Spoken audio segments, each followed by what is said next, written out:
एक गांव में रोमी नाम की एक लड़की रहती थी। उसके पिताजी बहुत लालची थे और उन्हीं के स्वभाव का असर उनकी बेटी रोमी पर भी पड़ा। देखते ही देखते रोमी बड़ी हो जाती है और उसके पिता होशियार चंद उसकी शादी एक राम नाम के लड़के से करवा देते हैं। जा बेटी, मैंने तेरी शादी गांव के सबसे अमीर घर में की है, तो हमेशा तुझे खुश रखेगा। उसके पास बहुत पैसा है। बेटी, मैं तो इतना जानती हूँ कि राम एक बहुत अच्छा और सुलझा लड़का है, बस पैसा तो आता जाता रहता है। फिर शादी के बाद रोमी और राम अपने घर आते हैं। अरे वाह, ये घर तो बहुत सुंदर है जी। रोमी, घर तो घर की लक्ष्मी से बनता है और मेरे घर की लक्ष्मी तुम हो। फिर कुछ दिनों बाद राम को खेतों में बहुत नुकसान हो जाता है और राम अमीर से गरीब हो जाता है।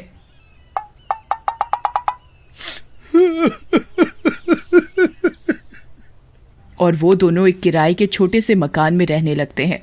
कुछ समय बाद उनके 2 बच्चे राहुल और पिंकी होते हैं और एक दिन रोमी और राम दोनों बच्चों को स्कूल से लेकर घर आ रहे होते हैं। बच्चों, तुम घर जाओ, मैं अभी आती हूँ तुम्हारे पापा से बात करके। ठीक है माँ। क्या मामा करते रहते हो? मुझे मॉम ही बोला करो, अमीरों की तरह, समझे? कितनी बार तुम्हें समझाया है। चलो जाओ अब। क्या हुआ पत्नी जी, इतना गुस्सा क्यों करती हो?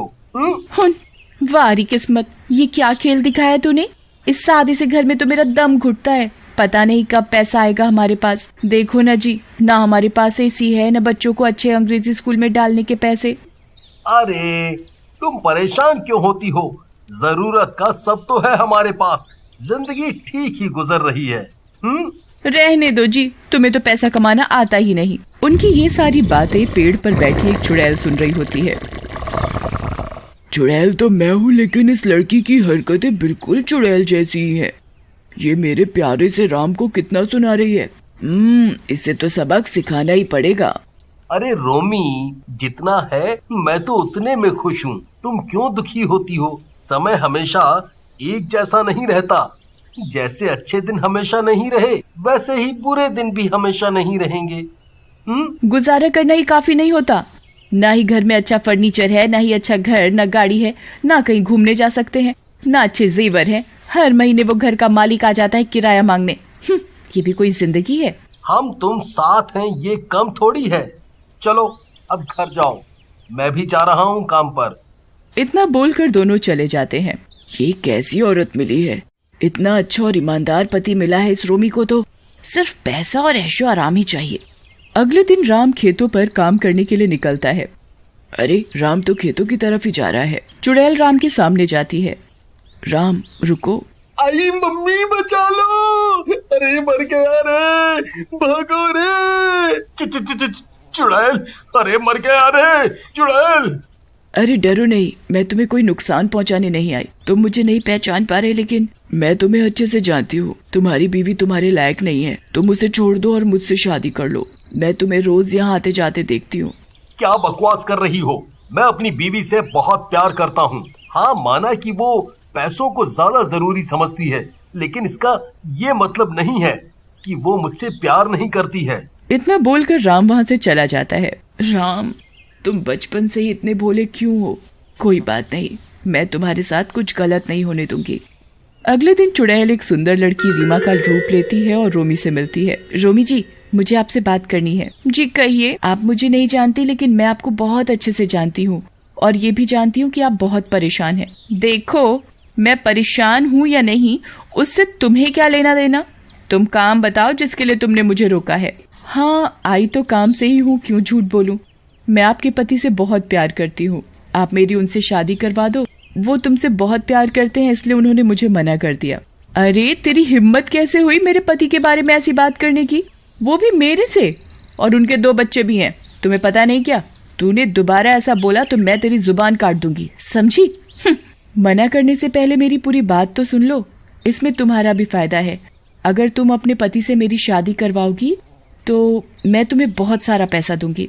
क्या बकवास है? मुझे पैसा नहीं चाहिए, तुम जाओ यहाँ से। सोच लो, मैं तुम्हें इतना पैसा दूंगी कि तुम गिनते गिनते थक जाओगी, लेकिन पैसे खत्म नहीं होंगे।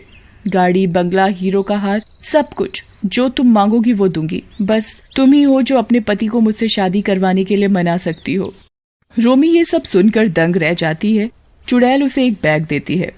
तुम्हें विश्वास नहीं तो ये लो बैग, ये हीरो और जिंदगी दे सकती हो। रोमी जैसे ही बैग को खोलती है उसकी आंखें फटी की फटी रह जाती हैं। वो बैग सच में हीरे और सोने के जेवरों से भरा होता है। दया रे दया, इतना सोना, हीरे तो मैंने अपनी जिंदगी में नहीं देखे। लेकिन ये नकली तो नहीं है। चुड़ैल उसे एक बैग और देती है। ठीक है, ये ले लो एक और बैग। रोमी उस बैग को भी ले लेती है और खोलती है तो वो पैसों से भरा होता है।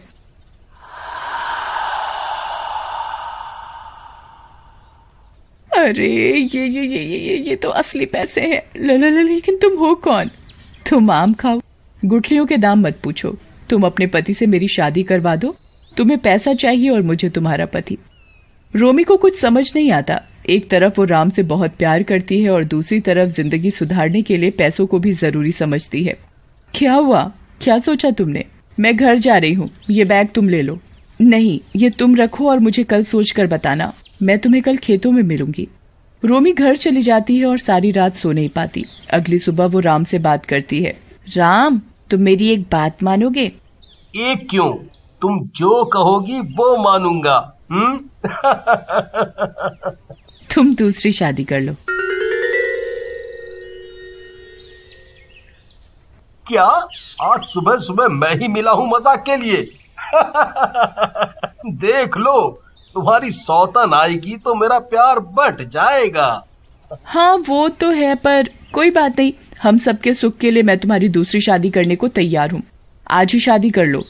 दूसरी ओर खेतों में चुड़ैल रोमी का इंतजार कर रही होती है।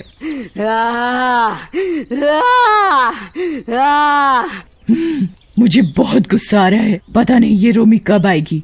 मैं ही इसके घर चली जाती हूँ। इस बार मैं राम को नहीं छोड़ने वाली। बचपन का प्यार है मेरा राम। पहले भी राम ने मुझसे शादी नहीं की और मैंने आत्महत्या कर ली, लेकिन क्या फायदा हुआ। आज भी मैं राम के लिए तड़प रही हूँ। अब राम मिलेगा मुझे तभी सुकून मिलेगा। चुड़ैल रीमा का रूप लेकर राम के घर जाती है। राम और रोमी शादी की बात कर रहे होते हैं। अरे रीमा, तुम यहाँ? चलो अच्छा है तुम ही आ गई। देखो जी, ये है रीमा। बहुत अच्छी लड़की है और बहुत पैसे भी दे रही है। हमारा जीवन सुधर जाएगा। आप इससे शादी कर लो। अब समझा, तुम्हारा दिमाग खराब तो नहीं है? मैं कभी दूसरी शादी नहीं करूंगा। मेरे लिए परिवार जरूरी है, पैसा नहीं। मुझे अब तक लग रहा था कि तुम मजाक कर रही हो। नहीं, मैं मजाक नहीं कर रही जी। इतने में होशियार चंद और रोमी की माँ